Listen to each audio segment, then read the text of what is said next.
Good morning and Jai Hind. This is Manoj Sharma. Welcome to my channel mathematical garden. Conic section chapter का आज हम second part देखने वाले हैं, जहां पर सर्कल हम पढ़ने वाले हैं। सर्कल, एक सर्कल क्या होता है? कह सकते हैं collection of points in a plane which are equidistance from a fix point in that plane. यानी कि हमारे पास एक सरफेस हो, एक प्लेन है, उस प्लेन में कुछ पॉइंट्स के कलेक्शन हम लें जो किसी फिक्स पॉइंट से इक्वल डिस्टेंसेस पर हों। राइट, तो देखते हैं डेफिनेशन क्या है। That is a circle is the set of all the points in a plane that are equidistant from a fix point in the plane. किसी प्लेन पर सभी पॉइंट्स का वो सभी पॉइंट के कलेक्शन जो किसी फिक्स पॉइंट से इक्वी डिस्टेंस पर हों उसी प्लेन में। तो कैसा दिखता है, आइए देखते हैं। ये रहा हमारे पास एक सर्कल और उसका सेंटर। अब ये जो लाइन बनी हुई है सर्कल की, अगर आप देखें कोई भी पॉइंट लें तो सेंटर यानी जो फिक्स पॉइंट है सेंटर पर, उससे इक्वल डिस्टेंस पर है।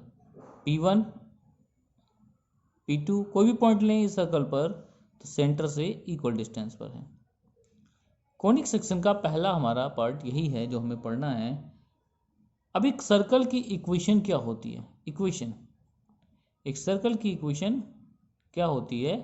नॉर्मली अगर हम देखें तो एक सर्कल की इक्वेशन होती है x minus H whole square plus Y minus के whole square is equal to R square. ये कहाँ से आया, आइए देखते हैं। एक सर्कल की अपनी एक रेडियस होगी, एक लेंथ होगी, ये OP1। इसी तरह से OP2 भी फिक्स लेंथ होगी। चलिए, किसी कोऑर्डिनेट प्लेन में या कह सकते हैं कार्टेशियन प्लेन में हमने एक सर्कल मान लिया। वो सर्कल कैसा? कुछ ऐसा। ठीक है, एक सर्कल हमने इस तरह से मान लिया जिसकी सेंटर पॉइंट को हमने O का नाम दिया और इसके कोऑर्डिनेट्स मान लिए H, K। और इस सर्कल पर कोई भी पॉइंट अगर हम लेट करते हैं तो उसकी डिस्टेंस सेंटर से R होगी और उस पॉइंट को हमने P कह लिया और इसको मैंने एक जनरल पॉइंट दिया। भाई वो पॉइंट यहाँ भी हो सकता है, यहाँ भी हो सकता है, यहाँ भी, कहीं भी हो सकता है। अब डेफिनेशन ये कहती है कि सेंटर से वो पॉइंट चाहे जहाँ लिया जाए इक्वल डिस्टेंस पर होगा या R के बराबर होगा। तो distance between these two points अगर हम निकालें by distance formula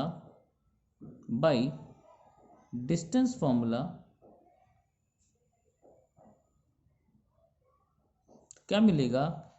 OP is equal to under root, क्या फॉर्मूला होता है? x2 minus x1 whole square plus y2 minus y1 का होल स्क्वायर, जो कि हमने क्लास 10th में ऑलरेडी पढ़ रखा है। सो यहाँ पर x2, चलिए हम xy को x2 y2 मान लेते हैं और hk को x1 y1। So x minus के h whole square plus y minus के होल स्क्वायर यहाँ पर पुट कर देते हैं। OP की लेंथ कितनी है? सो OP की लेंथ हमने कहा R मान के चलते हैं, तो R is equal to this much. Now squaring both sides we will get R square is equal to x minus H square plus Y minus के स्क्वायर। यही हमारा सर्कल का इक्वेशन है जो मैंने अभी ऊपर लिख रखा था यहां पर। ठीक है, सपोज करिए ये सर्कल किसी रैंडम पॉइंट पर ना होकर उसका सेंटर अगर ओरिजिन होता यहां पर, तो कैसा दिखता वो सर्कल हमारा? तो वो सर्कल कुछ ऐसा दिखता। जो एच के है, एच कमा के, वो हो जाता 0,0। कोई रैंडम पॉइंट कहीं भी लेते हैं P(x,y). सो इसको अगर हम इसमें पुट करते इस इक्वेशन में, दोनों पॉइंट्स x, y हमारा रैंडम पॉइंट है। सो ऑलरेडी x, y यहाँ पर हमको दिख रहा है, x और y। अब h और k की जगह पर हमको क्या करना पड़ेगा? 0 0 पुट करना पड़ेगा।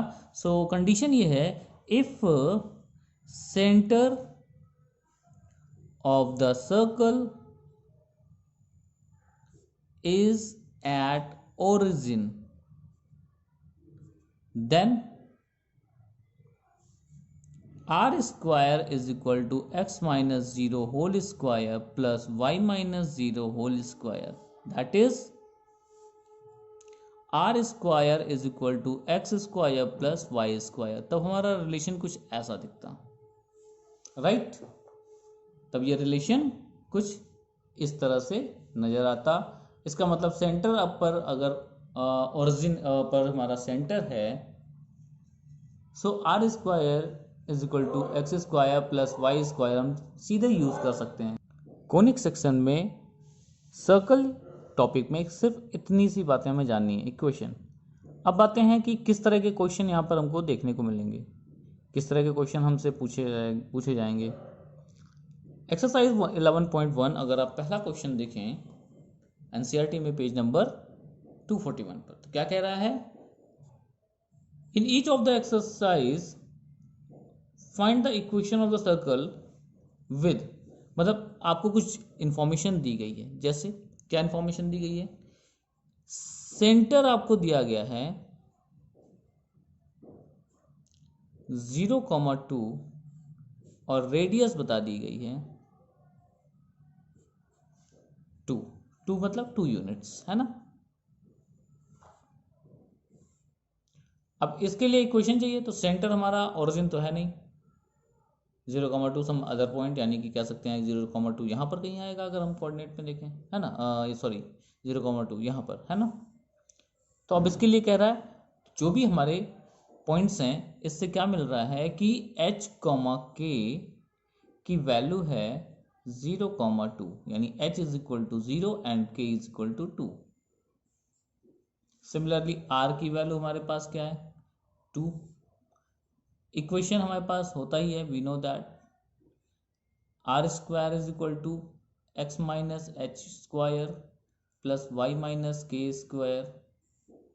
पुट कर देते हैं 2 का square x minus h that is 0 का स्क्वायर प्लस वाई माइनस के यानी 2 का square, so it is 4x square plus Y square plus 4 minus 4y। आप देखें तो 4 और 4 कैंसिल हो सकता है, 0 आएगा।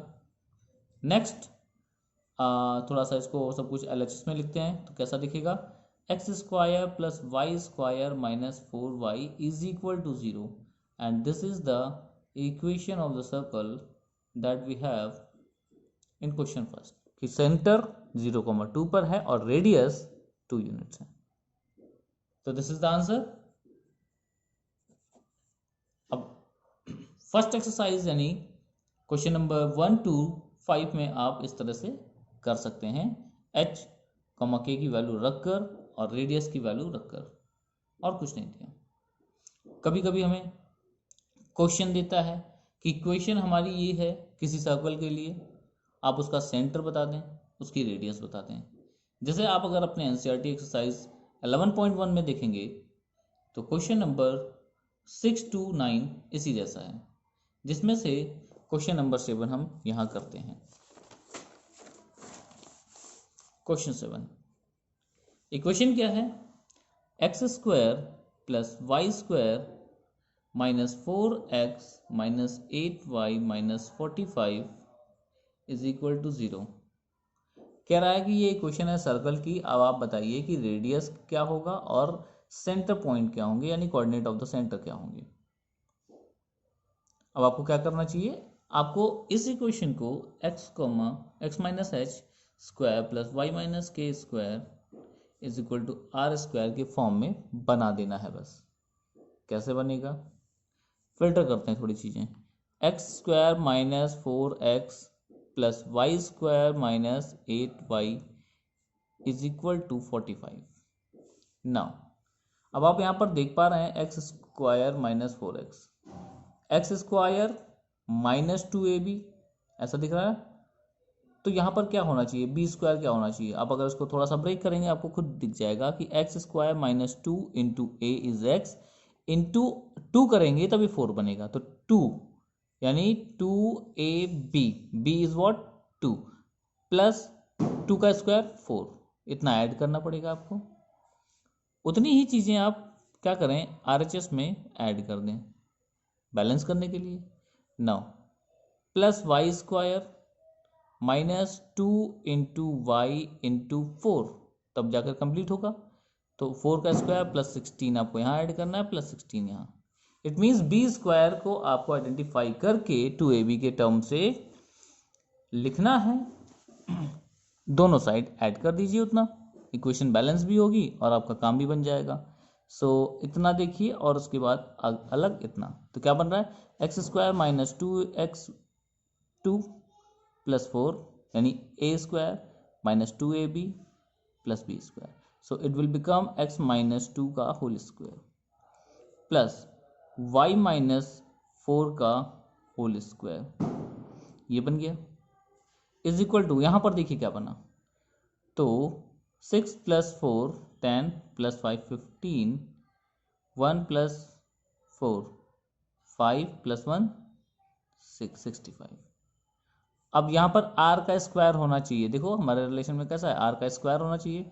r का स्क्वायर या किसी का ये परफेक्ट स्क्वायर तो है नहीं कि किसी का स्क्वायर बनेगा, तो हम इसको कुछ ऐसा लिख लेते हैं, x माइनस 2 का whole square plus Y minus 4 का whole square is equal to root 65 का होल स्क्वायर। तो यहाँ से क्या मिला, ये h की वैल्यू जैसा दिख रहा है, ये k की वैल्यू, तो h कॉमा k यानी सेंटर हमारा h कॉमा k जो होना है वो क्या है 2,4, और रेडियस कितना है, रेडियस हो गया रूट 65 यूनिट्स, क्योंकि रेडियस एक लेंथ है तो कुछ यूनिट्स लिख दीजिए यूनिट्स। तो ये आंसर हो गया हमारा। इस तरह से आप एक्सरसाइज 11.1 कर सकते हैं, तो ट्राई कीजिएगा। अगर कोई प्रॉब्लम आती है तो कांटेक्ट कीजिएगा। थैंक यू एंड जय हिंद।